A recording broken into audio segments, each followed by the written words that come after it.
কিন্তু আমরা কত ভাগ্যবান, আমাদের জনসংখ্যা বৃদ্ধি পাচ্ছে, আমাদের ইউনিভার্সিটি বৃদ্ধি পাচ্ছে, আর জাপান অস্ট্রেলিয়ার ইউনিভার্সিটি দিন দিন বন্ধ হয়ে যাচ্ছে, because they don't have the student, we have the student, but properly আমরা তাদেরকে এডুকেটেড করতে পারছি না।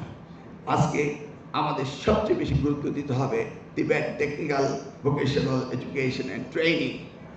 সেই টিবেটের উপরে আমি যে থিসিস করেছিলাম, মালে ইউনিভার্সিটি তখন প্রফেসর ছিলেন Niaz Asadullah, he was one of the examiner আমার সেই থিসিস পেপারে। আমরা সেটাকে থিসিস করেছিলাম কি কারণে?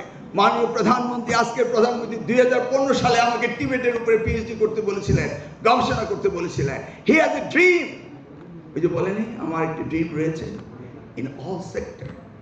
এই টিবেট সেক্টরকে কিভাবে কার্যকর করে এদেশের জনসংখ্যাকে মানব সম্পদে রূপান্তরিত করতে হবে, কিভাবে হিউম্যান ক্যাপিটাল ডেভেলপমেন্ট করতে হবে, কিভাবে সোশ্যাল ইকোনমিক ডেভেলপমেন্ট করতে হবে, সেই তত্ত্বই নিয়ে মাননীয় প্রধানমন্ত্রী দায়িত্ব নিয়েছেন। ইনশাআল্লাহ এই দায়িত্ব তিনি সফল করবেন এবং আমরা ওনার সাথে কাজ করব।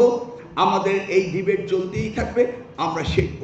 আজকে যদি আমি সারাক্ষণ, আর বাকি করিম সাহেবের বক্তৃতা, আমাদের সুজান এবং চায়নার অ্যাম্বাসেডার রিপ্রেজেন্টেটিভের বক্তৃতা যদি আমরা শুনতে পারতাম, আমি আরও পয়েন্ট পেতাম। এখানে আমাদের সালে সাহেব রয়েছেন, আপনার note it down please and give me a summarised. এই ধরনের অনুষ্ঠান থেকে আমরা আমাদের দুর্বলতাগুলোকে আমরা সফলতায় নিয়ে যাব। This is just a short analysis for us.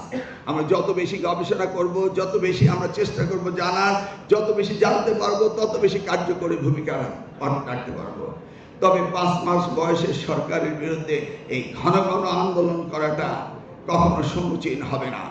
আমি শিক্ষার্থীদের বলবো, আমরা দায়িত্ব নিয়েছি তোমাদের জন্য, আমরা কাজ করছি তোমাদের জন্য, ভেবে শুনে আন্দোলন করো।